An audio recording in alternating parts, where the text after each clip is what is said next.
Hello, good people. Spot of Nerd here with. We're going to be talking about one of probably the best films that I have seen in this year, 2023. Though there hasn't been a lot that has come out in this year for, I would say, mind-blowingness, I would definitely say this is going to be one of the top 5. We're going to talk about the latest sci-fi something or other. It's called The Creator. You may have seen it. Obviously, I'm thinking because of the whole strike in Hollywood, there hasn't been a lot of marketing or advertising behind it. But trust me, if there is a movie to go see right now, The Creator is it. The best way I can describe this film is... So, the director is Gareth Edwards, who directed Star Wars Rogue One. It's a very futuristic, dark, gritty, optimistic film, but if you were to kind of accumulate it into movies, like sci-fi movies, imagine if Rogue One, Oblivion, District 9, and there was one more, and then like Planet of the Apes just had a baby. And the baby was like Neo from fucking Matrix, fucking Keanu Reeves. So it really is incredible. So let's talk about The Creator.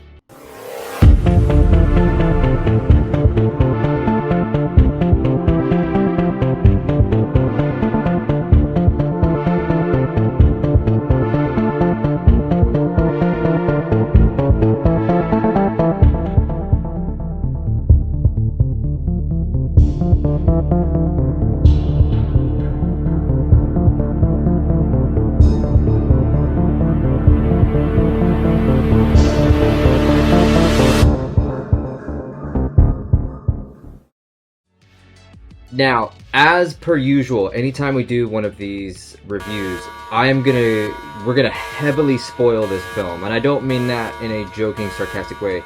The only way I can really talk about the film is by spoiling it. So, if you don't want to know what happens in the film, look away, go watch it, come back, or if you don't care, please continue to watch. Obviously, I am eternally grateful and appreciate those that continue to support.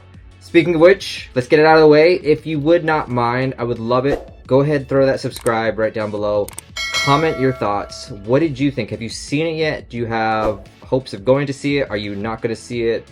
Blah, blah, blah, blah. If you are going to see it, I do recommend seeing it in IMAX.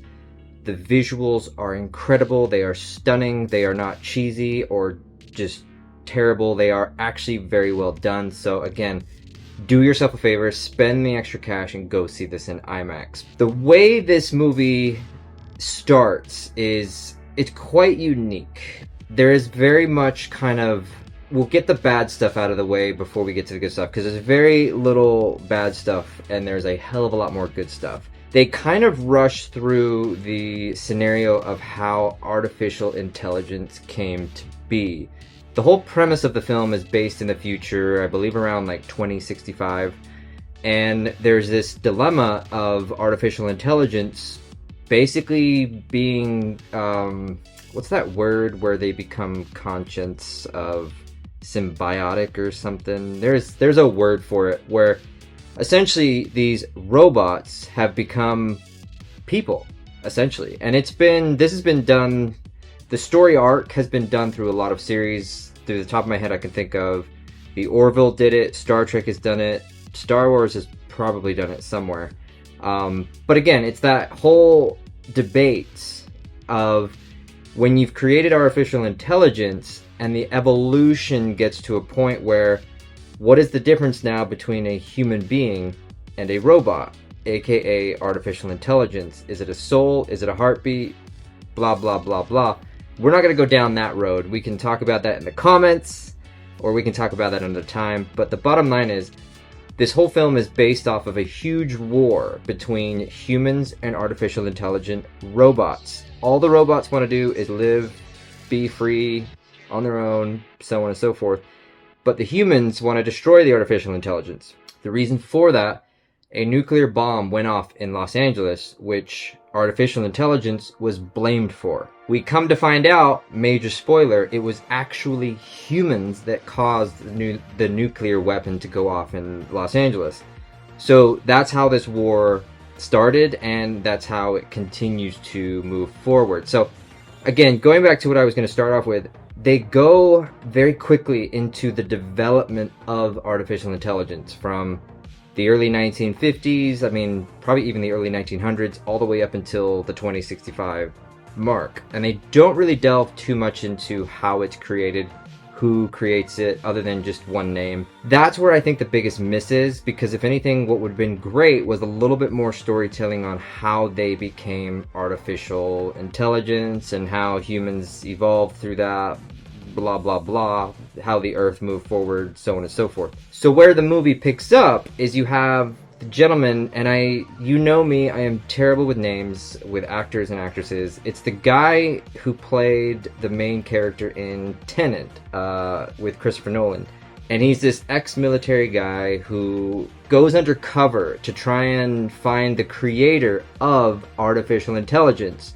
Lo and behold, major spoiler, we come to find out the woman he fell in love with was the creator of artificial intelligence. Thus, he didn't know until later on. So it's very kind of, the way this movie goes, it's very similar to today in terms of government lies, government lies, government lies, and they're always using people to get what they want. And again, that's not to go political, that's just kind of really how this story takes off, because they want this guy's knowledge to figure out where the creator of artificial intelligence is so that they can stop this war. Now, being in 2065, humans have developed this Death Star, this Star Destroyer of all things that is able to actually globally go around the Earth and destroy any artificial intelligent robots. And the way they do that is, of course, it shoots these lasers. You can probably see it in the trailer, which I'll overlay on this video. But it shoots these lasers of scanning, and anytime it sees artificial intelligence, it just nukes the shit out of it. So, of course, the artificial intelligent robots, they have military bases, of course, around the whole planet. And that is how the human beings track it. That's how this war is going on, because obviously these robots, they need to find somewhere to live, so whenever they find a place to live, humans have become better at catching them. It's very similar almost to like a Terminator, except the humans are the Terminators and the robots are the humans. So it's quite unique in that scenario. So what then comes to be as the film develops, we find that there's supposedly intelligence, that the artificial intelligent robots have created this master weapon that's going to take down the Death Star. I'm just going to say I think it's called the Nomad, but we'll just say it's the Death Star. If you only knew the power of the dark side. So there's military intelligence that have said that this weapon is going to be able to take down the Nomad, aka the Death Star, and the war will end. Artificial intelligence will continue to move on, and the war will be over. But humans don't want that. They want all robots, artificial intelligence gone, just to remember if you're keeping up. It's a lot.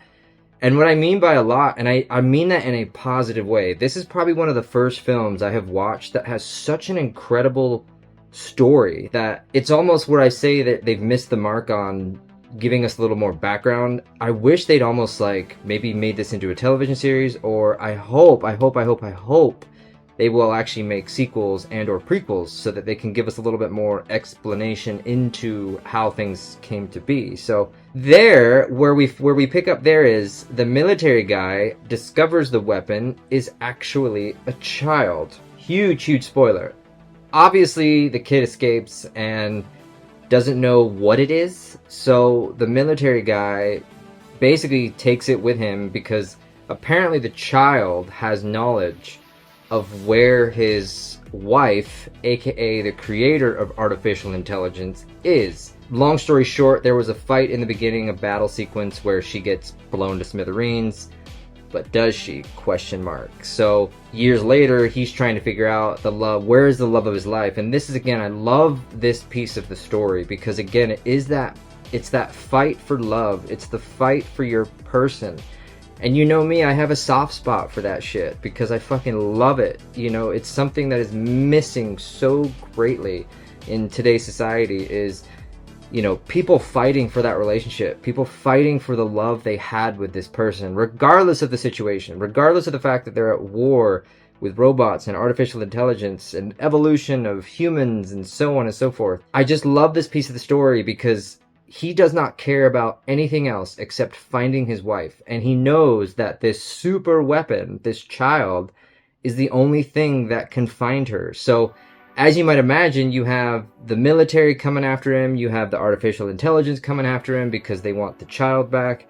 It's a whole hoopla of things, but what's interesting about this child, and this is where things get a little bit unique, number one, we come to find out that that child was actually the offspring of him. The guy, the military guy that we're talking about who's trying to find his wife. It's incredible story writing and incredible the way they do it. I won't go into too much detail here, otherwise I could talk about it for hours. Please just go and watch it, and I promise this will all make sense. So we find that the child is the offspring. So now he knows, and he knows, holy shit, I now need to find my wife so that we can be a family and have a picket fence and everything's grand. So yeah, you know how that goes. But we still also need to figure out a way to destroy the Nomad, to destroy the Death Star. And so this is where things get a little bit interesting, because the child, which is the weapon, the artificial intelligence destined to destroy the Nomad, has these special abilities. For my ally is the Force, and a powerful ally it is. Very Jedi-esque abilities where they can, this child can control things with its mind. Now, she turns off the TV, stuff, very simple things like that with electronics. But when you think about it, today we have Bluetooth, we have AirDrop, things like that.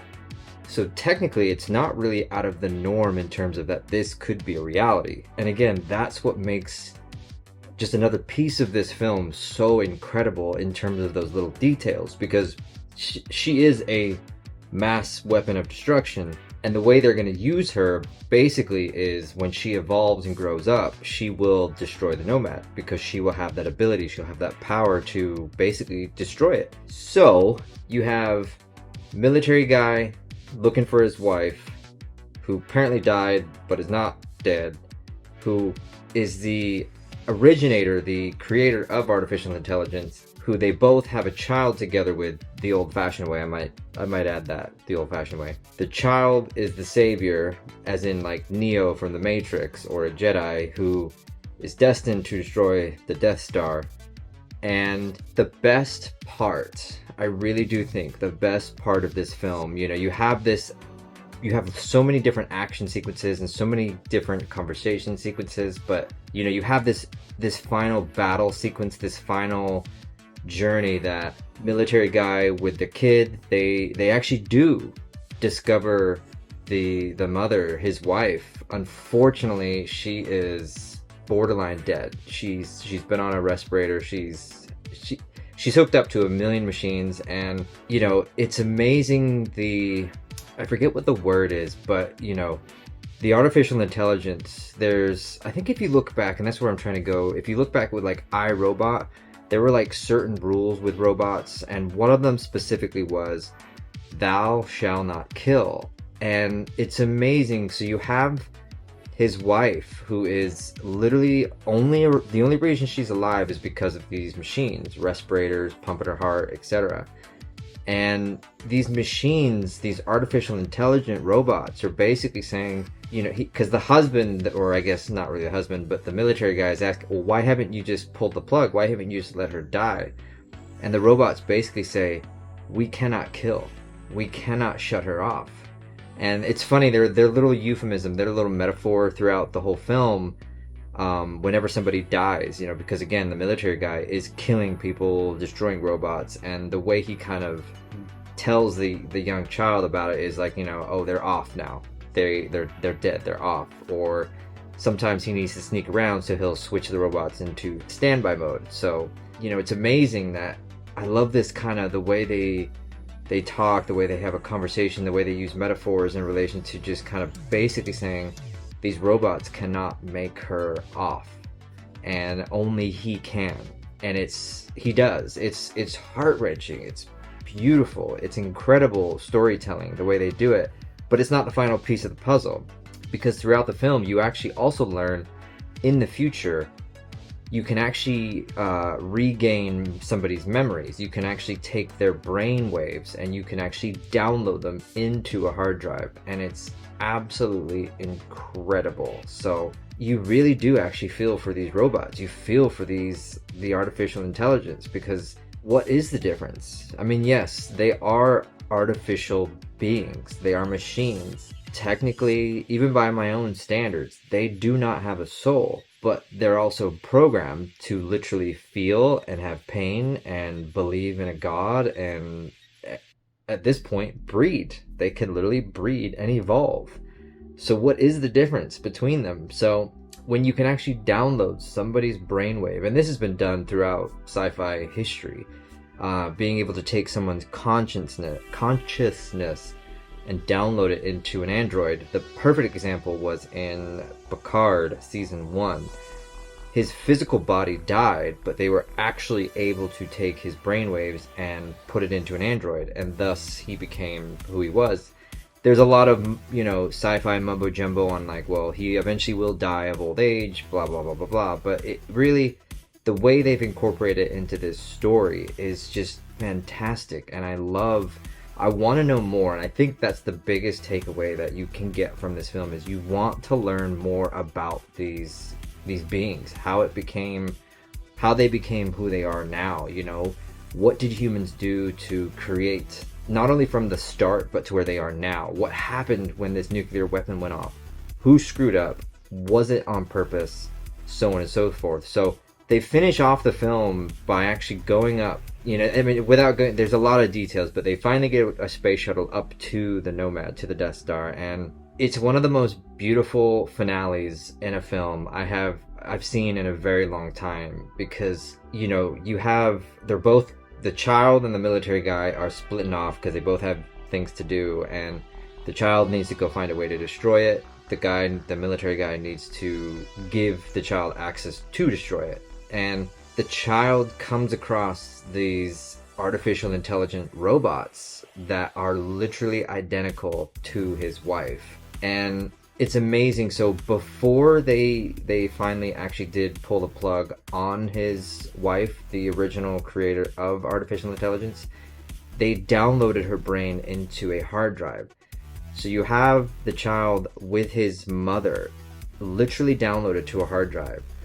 And they're up on the space station that is the Death Star and wants to kill everybody and kill everything. And they've now discovered that the US military was actually continuing work on artificial intelligence, even though by law, legality, etc., they had stopped any sort of research or movement on artificial intelligence. Again, government lies. So they find the creator of artificial intelligence borderline was working with the United States in the past, which of course the future now, they've split, the war, etc. But this is the best part. The kid, they find a way, the Nomad, the Death Star is getting destroyed, and it's heartbreaking because the door, it's cliche obviously, but there's an escape pod that the kid is in, and the military guy, they can't unlock the door. It's just jammed, and the spaceship is blowing up behind him. Think Return of the Jedi, where Luke is carrying Vader to the shuttle.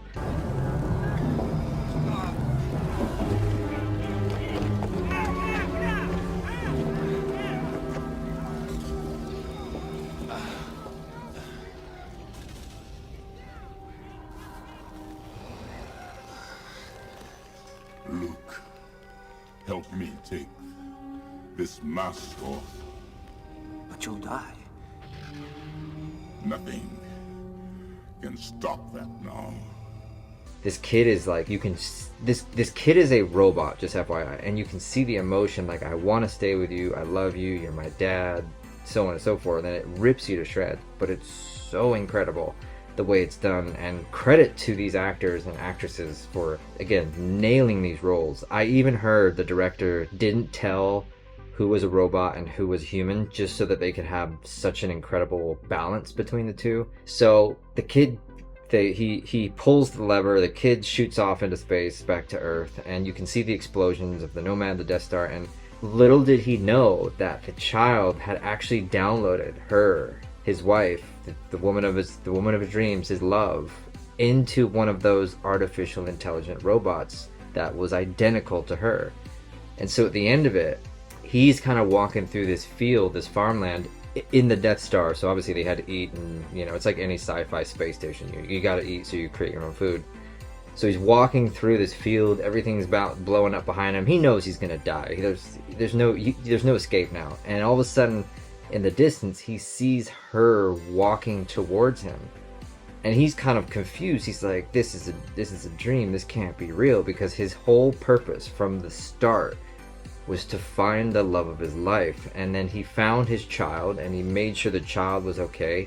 He completed his mission by destroying the Death Star. And the best piece, he has now rediscovered his wife. And it was his greatest gift, his greatest wish of all, was to just have one more minute with the love of his life. And he got it just before he died, before they both died. You could just tell there was a connection there that just was, when the words, you just can't describe how amazing it is, and the feels that it gives you of happiness and joy and love and sadness, because of course they're about to die. The kid gets down to earth, and the kid is smiling because the war is finally over, and the movie ends, and it's fucking perfect. It really, really is incredible. So it's one of those movies, like I said, it's very dark, very gritty, very futuristic, but not necessarily apocalyptic. Like I've said in the beginning, think of Oblivion, think of District 9, think of Planet of the Apes, but all encompassed in this beautiful story of just a man trying to find happiness and joy and his true love, ultimately, which led to the creation of the creator of the next generation, the evolution of what artificial intelligence is. And I really do hope this is where they will continue this story to figure out what happens after. Does the war continue? Does it stop? Do humans are they eventually going to get wiped out, like a Terminator-esque type style? We just don't know, and that's where I want to know more. And I think that is what makes a great, great film like this. You don't get very good storytelling anymore, at least in today's world, at least in my view. If you follow the channel, this was just incredible story writing. I would give this, I want to say 4 out of 4 cups of tea from yours truly, Spot of Nerd. I would probably give it 3.5. I don't know how to do a half cup, so you just have to go with a 3.5 if I ever put the little emoji things on here. And again, I'm only missing the half because I want to know more about these characters. I want to know more about the story as far as the background, and I want to know how we got here. How did the nuke go off, and how did we end up with this war?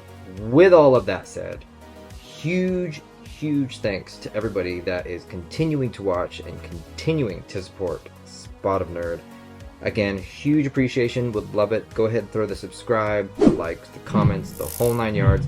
Listen on the podcast. Spotify is what I recommend, but you can probably find it on, there's Apple Podcasts, Google Podcasts, all the ifs and ors of stuff. Also Instagram, we're at spot_of_nerd. Follow us there. I put a lot more things that'll make you either pissed or actually grateful. And yeah, we will go from there. Thank you all so much. We will see you guys next time. Later, y'all.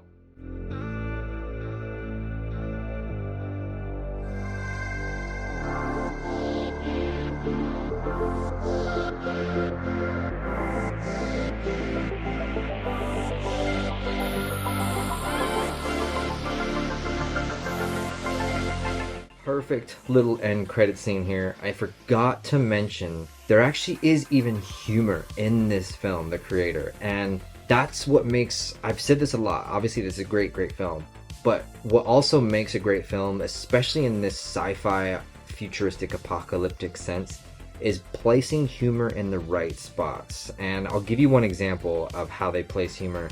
There's this big fight sequence where the military guy has just discovered the weapon, and they're fighting the police. The police are androids, they're artificial intelligence. and the police throw this grenade into where the child and the military guy is, and it's hilarious because there's a stray dog that just picks up the grenade and walks it right back out to the guy who threw it, as in like, you know, a dog trying to catch a stick. It was perfectly done. And again, this is one of the many reasons what makes this film so hilarious, because there's just these little moments of laughter and humor that are put in just the right spot that just, again, you will laugh out loud. And then we'll go right back to the story of like serious need to save the future of artificial intelligence, blah blah blah blah blah. So just the whole, literally a dog catching a stick because he's returning it to his owner, it's fucking hilarious. It just, you can't make this shit up.